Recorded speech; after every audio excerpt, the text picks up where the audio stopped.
Hello, in this video we're going to look at basic rootless chord voicings. This is when you have a chord and you don't have the root of the chord in the voicing. And we're going to look firstly at just basic triads, then we're going to have a look at, we'll explore a 2-5-1 chord progression. And then we'll look at how you can spread these out, how you can voice and which notes you can miss out. So it's just a basic introduction. Then I'll show you a little bit of some of the classical repertoire, maybe a little bit of Janopody as well. And show you some things you can do with that. So without further ado, let's have a look at these rootless chord voicings. So here's a chord of C in its root inversion, first inversion and second inversion. So we could say that this one is a rootless C chord. Let me put C in the bass. So that is a rootless C chord. I could play D in the bass and play a different kind of D minor. Look, instead of that one, I could play the first inversion. Not the root inversion, but the first inversion. Even play the next inversion. So these rootless chords, when the root is not in the bass, because if you're in a band and let's say you've got a lot of C chords like this, if the bass player's down here playing the C, you could play that inversion rather than this one. It's a different quality, listen. So if we were doing a 2, so in the key of C, 1, 2, 3, 4, 5, 6, 7. This is called 1, this is called 2, 3, 4, 5. Let's look at a 2, 5, 1 chord progression. So this would be 2, 5, 1. So what you need to think about is, let's do them, there's the 2, 2, 5, 1. Now let's make that 2 chord a rootless chord. So, but I'll still play the root bass. 2, and I could do 5 either in this position or this position. And then 1, I could come up and do that. So there's so many variations and it's really worth practicing these kind of rootless chords. Let's just try slightly more advanced chords. So let's say we did 7 chords, look, going up the key.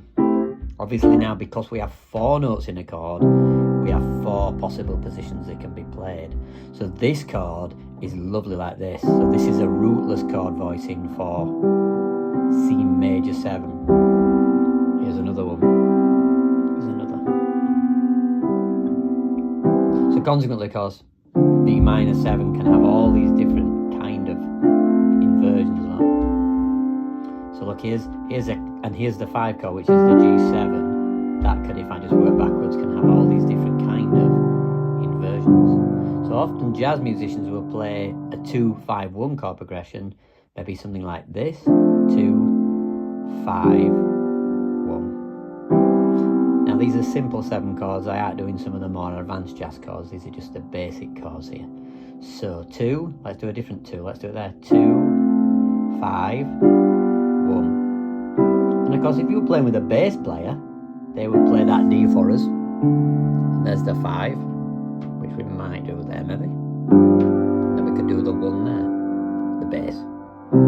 Or you could stride. So 2 could be there, 5 could be maybe there, and the 1 could be there. Here's an example by Eric Satie. It's a G major 7, but he doesn't put the G in the voicing, look. He just put the top part of a G major 7. The next chord is a D major 7. But again, he hasn't put the full D, he hasn't put the D in it, he's inverted it. So that's another thing you can do as well, is you can have less notes in your chord, look, if you're dealing with 7s particularly. That's the opening of Eric Satie's Janopody number 1. So you could have that in mind if you were doing a C, look, you could just get the essence of the C chord, which might just be that, no C. So you might be able to just do that with it being a C chord. If it was a C major 7, you might do this without the C, look. So I've got rid of that C because I've just played it in the bass as well. Same with the D minor. Instead of having it fully like this with the D in it, you might do that, look. No D in there. Same with the G. Instead of having it fully like this with the G in it, you might just do the top part. Or invert it.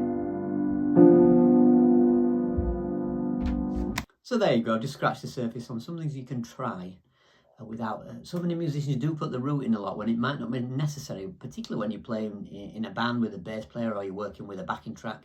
You can often dispense with the root because the root is in the bass.